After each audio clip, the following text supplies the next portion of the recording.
Mount Redtooth, its top littered with man-made eyes that stare into the endless depths of space. Tonight, the champion of light will depend on them to pick out a message from the ether.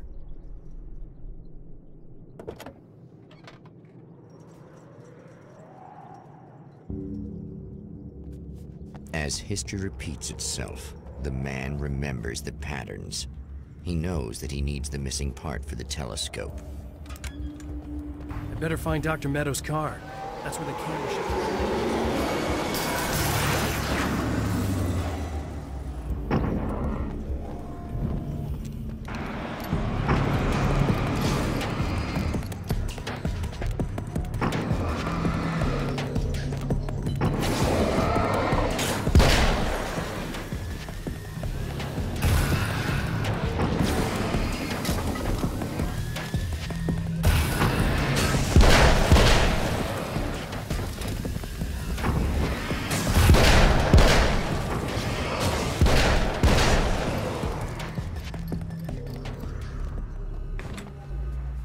Oh, praise be. You guys are coming through for me.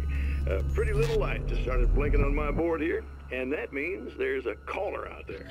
You know, when the hours stretch into eternity like this, when it feels like I'm stuck in a rut and just reliving the same endless night over and over again, I feel genuinely touched by someone actually reaching out to me, breaking the monotony. I just want you to know that it really matters to me. Caller, you're on the air. You suck, Eddie! Did you know that this is my dream job? True fact.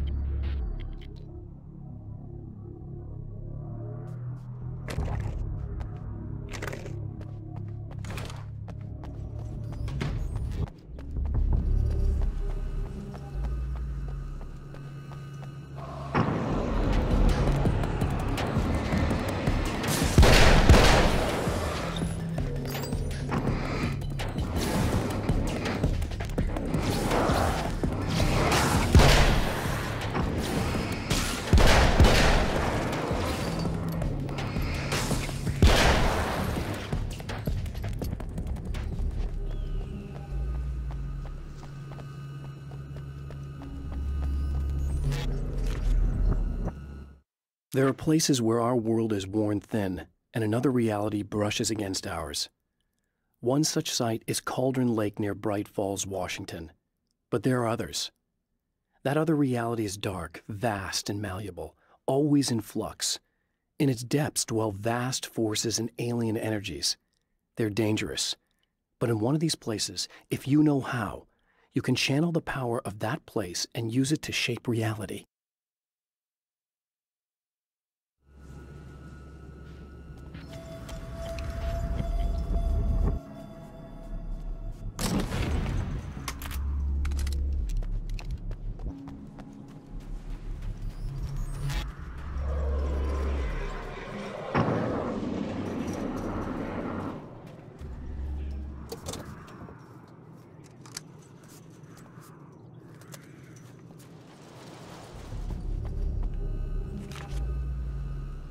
The darkness rose from the depths of Cauldron Lake and took Alice. It needed words. It needed me to write its way into our world. She was leverage, a hostage. I complied, but with a twist. I put in a loophole that gave me a chance to fight back. I was hunted by shadowy enemies, but I faced the darkness. I fought it with light. I drove it back. I saved Alice, but it came with a cost. I was trapped in the dark place below Cauldron Lake.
Stories come naturally to us. We can't help it. There are many different worlds, many competing realities within our heads, fueled by books, television, even barely remembered childhood tales. There's an endless supply of fictional concepts more familiar to us than anything or anyone real. We have a far greater connection to the fictional characters we know and love than the random people we pass on the street. Our destinies and inspirations are shaped by lies, myths, and fables.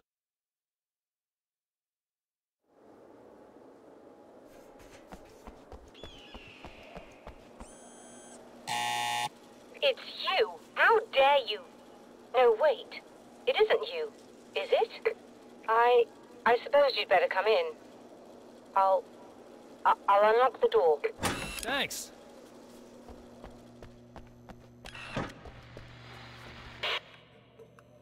I know what you're thinking. Evil twin, supernatural powers. But most of the time, I just like to keep things basic. I want you to understand that.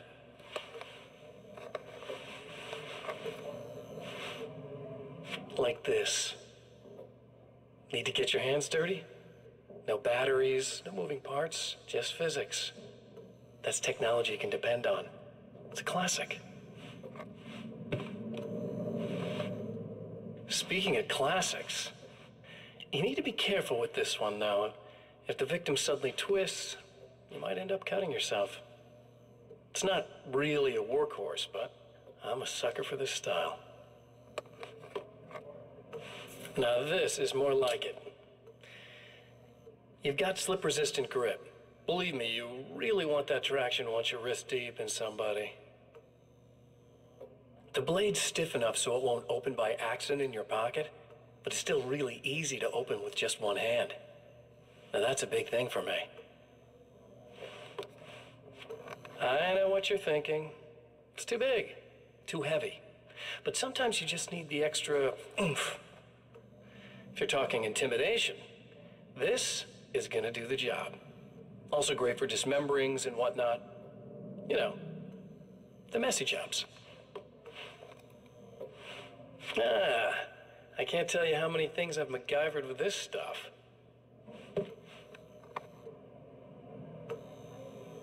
Okay, now, guns. Not a big fan. I mean, how are you supposed to really connect with somebody with a bullet? I want you to understand that. I take pride in what I do. We can't both be worthless hacks, can we?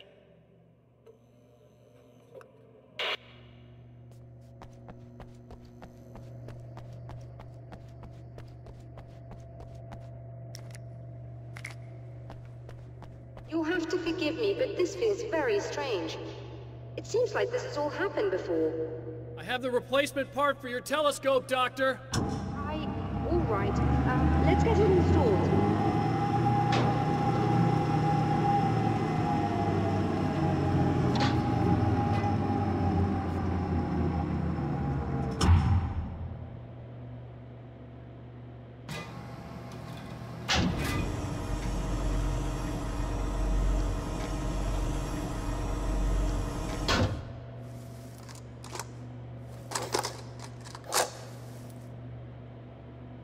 I think we can give this a go, although I have this strange feeling that something will go Don't start wrong. it up yet.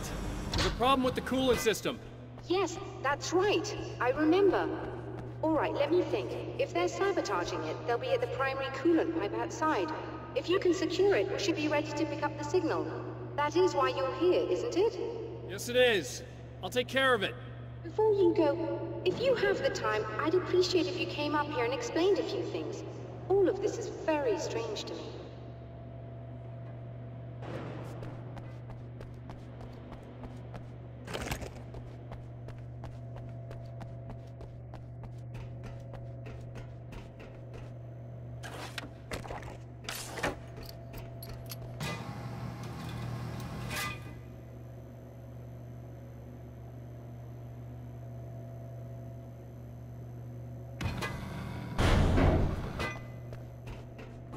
Hello.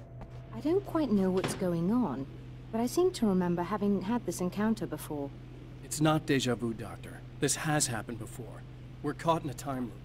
That's utterly insane. How could that be? I can't really explain it. I suppose I could call it magic. I don't believe in magic. Neither do I, but I can't argue with what I've experienced. Listen, what matters now is the signal. The last time we only caught a part of it. I need the rest of it. Whether you believe me or not, you want to look into this as much as I do, right? Yes.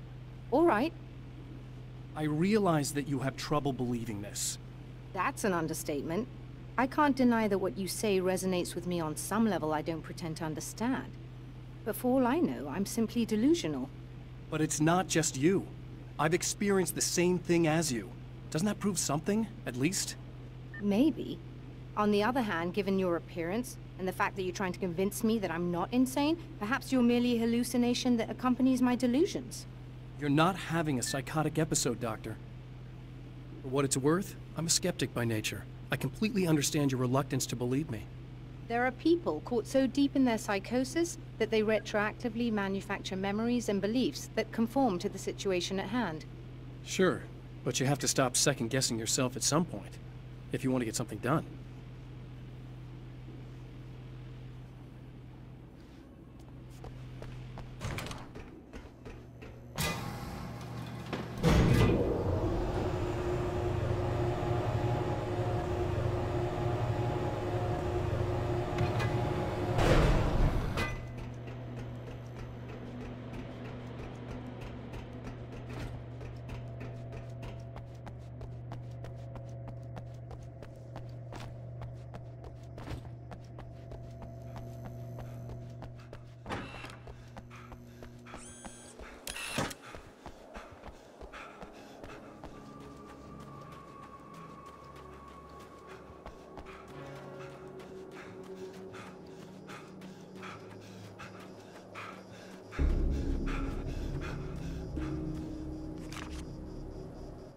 The Taken may well be the tool the darkness favors over any other.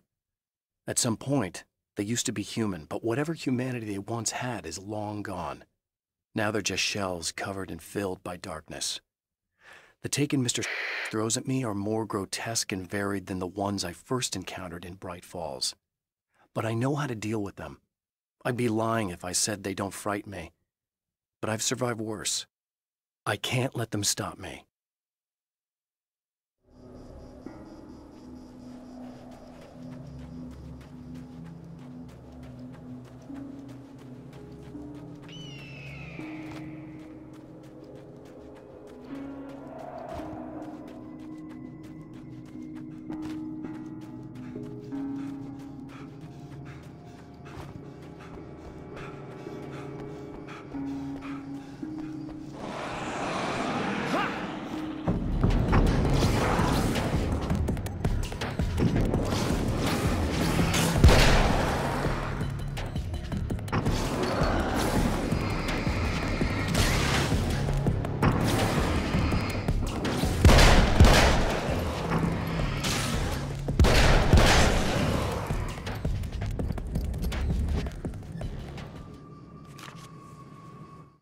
After my disappearance, they thought I was dead.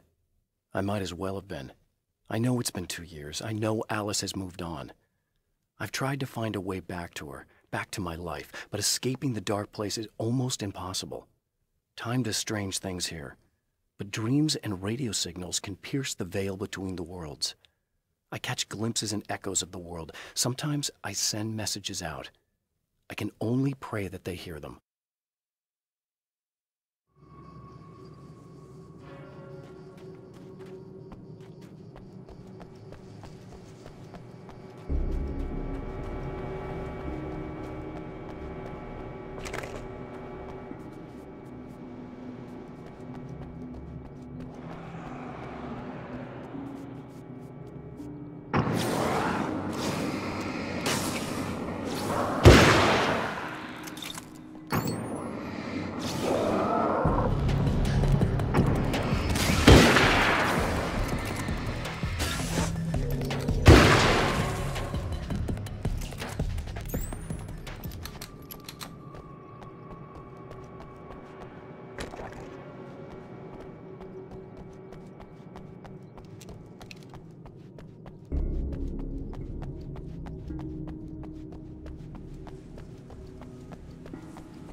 These beams hate the light, am I correct?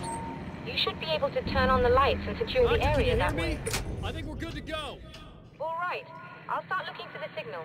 Please, head back.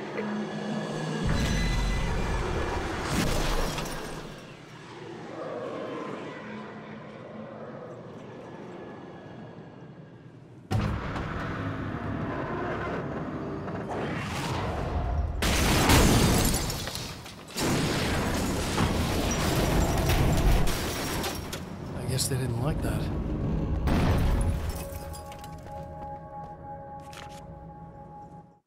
When Dr. Rachel Meadows got the call from Michael, telling her to hurry to the observatory, she didn't waste any time. It had been a nice party. She'd had a good time, but her social life would always play second fiddle to the mysteries of space. Michael never showed up, of course. He pulled over at the wrong rest stop. She never even thought about him at the time. The phenomenon in the sky above her was too fascinating.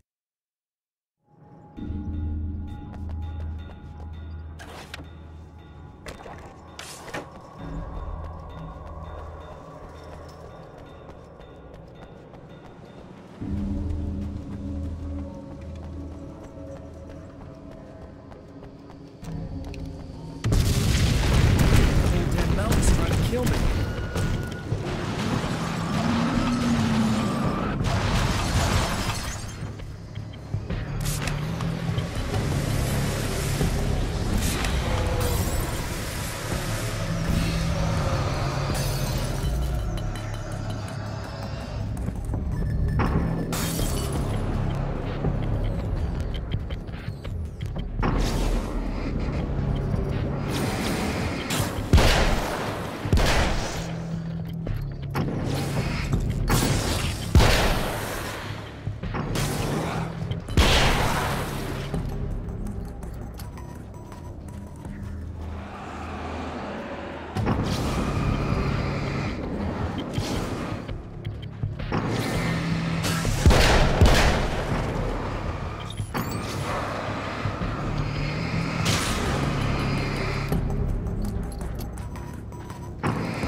Find the signal? Yes, I don't think it's quite the same thing we had, the last time. Still, we're definitely picking it up. Are we getting the complete signal now? I'm afraid not. Take a look at it yourself. I'm printing out a hard copy now. I'd like to ask you a question or two before that, though, if you don't mind. What's on your mind, Doctor? Most people would find these events extremely disturbing, provided that they survive these creatures, that is. You seem to be quite adept at dealing with the situation. Why is that? Yes, I was involved in... It's a complex story. I was in this small town, and a horrible thing from another dimension kidnapped my wife and manipulated me into writing this horror story that came true. I learned to fight it with light, and I managed to contain it and free my wife. But I was trapped in its world. Are you serious? Absolutely. So, I'm used to reality working in strange or even impossible ways. And I've fought these things, not exactly like this, but close enough for a good while now. Of course, I have certain advantages. Was there anything else? What did you mean when you said you have advantages? At the risk of sounding like a lunatic, reality is much more fluid than people think. It can be influenced. I didn't take you for a mystic. I'm not. I'm a writer. And under certain conditions, I can, for lack of a better word, rewrite reality. Change things. That's absurd. But it works. Assuming I believe this, why don't you simply, I don't know, write yourself some superpowers? It's not quite that simple. You need to follow certain laws of drama, I suppose. You need to think about consistency and symbolism. Often what you write isn't anywhere near as important as what you imply. There are things out there that will take advantage of your mistakes. You really believe in this? Don't look at me like that. You've experienced some of this yourself. I will gladly admit that something exceedingly strange is going on. But this idea that you're somehow altering reality with your writing is ridiculous. You're essentially saying you're controlling my actions. Leaving aside the rational arguments against this, what gives you the right? Well, it's more like having a destiny. A path you're on. You're not aware of it, but there it is. If somebody changes it, what difference does it make? It's what every writer does. If you write something that affects one of the characters, they don't really know about that. I'm not a character. Are you saying that it's all right to take advantage of someone if they aren't aware of it? Look, all I meant was that if you're genuinely making all your own decisions, and those decisions lead to whatever destiny you have, what practical difference does it make? I suppose that depends on whether our destinies are determined by things like physics and probabilities, or natural reality, which is presumably neutral and impartial, or by some kind of an intelligence. If it's the latter, that intelligence makes choices based on some criteria. If we suffer as a result of those choices, there's a moral and ethical element involved, regardless of whether we're aware of its manipulations. Wouldn't you agree? You're taking this very well. I thought you'd be hangry. I suppose I would be if I thought you could actually do this. Another printout. The film noir poster reminded me of Alex Casey, the detective's cool exterior never cracking even with the gun pointed in his face. In the back room, all the lights had been turned off, except for the lone spotlight which illuminated the bright red fire extinguisher on the wall. Another signal fragment. The message is still not complete, but it's another piece of the weapon he has built against his adversary. Mere words on a piece of paper, but in the right hands, they will hold back the darkness